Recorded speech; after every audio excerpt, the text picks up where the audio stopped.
What's up? What's up? Hey, what's up, man? Arson on the beat, coming live from the studio. How did you meet Microphone Killer? I met Microphone Killer about 10, 11 years ago. Basically, me and my boy Lil P were at Treasure Village. You know, it was at the end of the evening already, it's Sunday. And, one of us had to go use the restroom. So we went, and I think Lil P found a phone on the floor. And, we grabbed it, walked out. And walking out, we started scrolling and saw a couple numbers, trying to see whose it is. We saw Mr. Lou Diamond, Mr. Pookie, then we found one where we were able to contact that person, and I come find out it's Microphone Killer's phone. So, we called him up, and we met at another studio later that night to give him the phone. And I remember that day, man. It was crazy because I was like, I had so many numbers in there and so many connections, and I thought I lost all the numbers, man. I appreciate y'all. Shout out to Little P, man. Shout out to Little P, AP, Arcadia Park. And how many songs, how many albums do you think you recorded Microphone Killer and beats that you done for him? It's probably been over 100 songs, over 100 beats, albums, maybe over 10 from like 2009, 10, and so forth to this day. And I remember, man, the first time you kind of made me like I think it was the creation of something new, man. Me and you always like to do original music. You got an original style of beats, and me, man, I got a fucking crazy ass way of writing and shit. And I remember, man, you made the beat Traffic. Oh yeah, I like Traffic. I liked it so much where I basically got you out of your comfort zone and like, hey man, this is a hit right now. That's true. So, He said, I remember he was like, hey man, you need to fucking get back on the radio. And I told you, I'm banned from the fucking radio, man. Remember? You were like, man, no, man, I know somebody that you could talk to. And I was like, man, fuck that. Fuck, I don't. Basically push you to do it. Yeah, because I was next to you. I was like, man, fuck that. I kept telling you, and you kept saying, hey man, get on the radio, bro. This song's gonna get you on the radio. Yeah. So I remember I finally said, man, I'm gonna listen to Arson and talk to a DJ that you knew, man, and they put us back on the radio. He really, really liked the Traffic song, man. And after that, I remember we did Raza Pesada. We did so many hits, man. And what do you think about the whole Dallas rap movement, including where the Mexicans stand at, man, or the Chicanos stand at?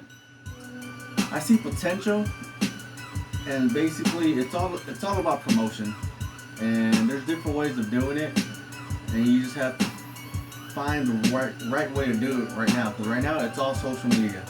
Yeah. It's all YouTube, TikTok, Snapchat, Instagram, and I think that's the best way for local rappers to get their stuff out right now. Yeah. Since all this COVID stuff, you can't really do that many shows. You can't really promote like that like you used to back in the day, even a couple years ago. So you have to find a different way of doing it, which is right now social media. Yeah, that's true. Social media is the number one right now for promoting. And also, man, Killer Man. Tell me something about Killer Man. Man, I met Killer Man a couple years actually before I met you. We'll get in the studio. I'll chop up the beat. He'll drop the verse. And he always mentioned you, like, hey man, I'm trying to get George over here, So I know he used to like try to talk to you, like, hey, come to the studio. And I guess you just weren't hearing it. Some guy. You know what, man? I was at Traders Village. I don't know. I don't remember the guy, man, but I would motherfucking shake his hand right now because he went up to my booth. We were selling CDs, and he said, hey man, you need to go record at Arson Studio. And I was like, what? He goes, man, you need to go record at Arson Studio, man. I'm telling you. And you know what, man? The way he told me, man, I don't know, man. I was like, shit, man. It made me think, because I was actually looking for a studio, man. Yeah. And I said, all right, man. I'll call him. He goes, but call him, man, for real. So I remember I ended up calling you and booking up some time. And I remember recording a song with you. You mixing and mastering. And I think it was G Mode or Cartel Music. It was G Mode, right? Yeah. That shit was fucking badass. I think the first beat that you rapped on that was mine. or that actually came out good.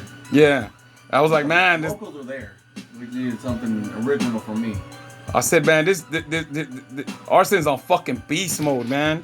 And so Killer Man, let's go back to Killer Man. So Killer Man, y'all went to school together, right? Yeah, Molina. In high school right here in Oak Cliff, basically. In Oak Cliff. And so Killer Man, I remember him coming in here, and I would record all the fucking time. Killer Man's my brother, for people that don't know. And he used to give us advice on when shit sounded good, shit sounded bad.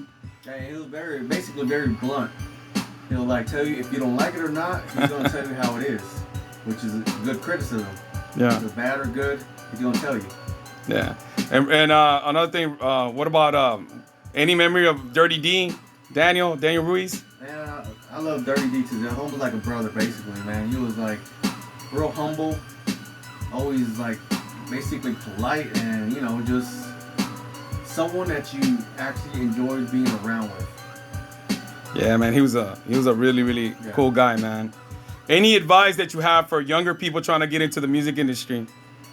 Be unique, be yourself. I know that sounds very like, oh, he's gonna say that. No, just if you got specific sound that you do well, stick to that.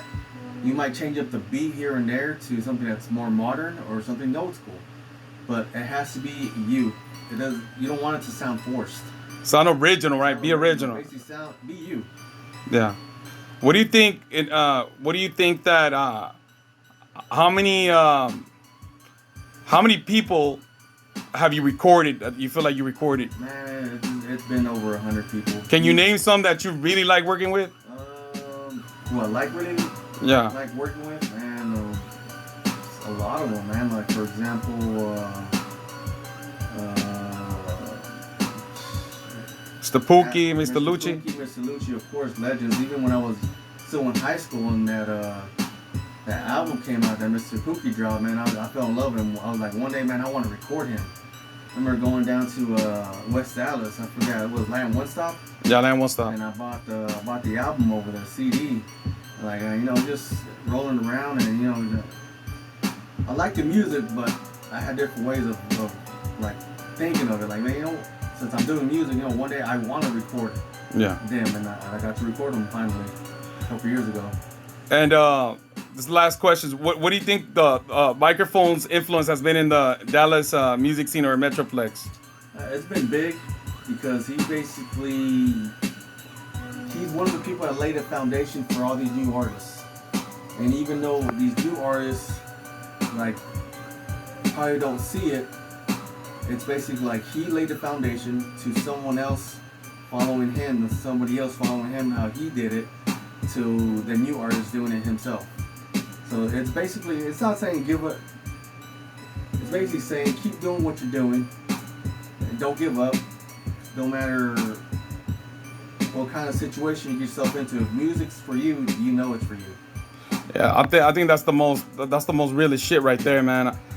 People that keep going, man, are always gonna be successful, man, and you're just gonna you're gonna master your craft, man. Well, thank you, Arson, man, and any shout outs you want to promote your business? Nothing right now, dude. Already, bro. All right, man.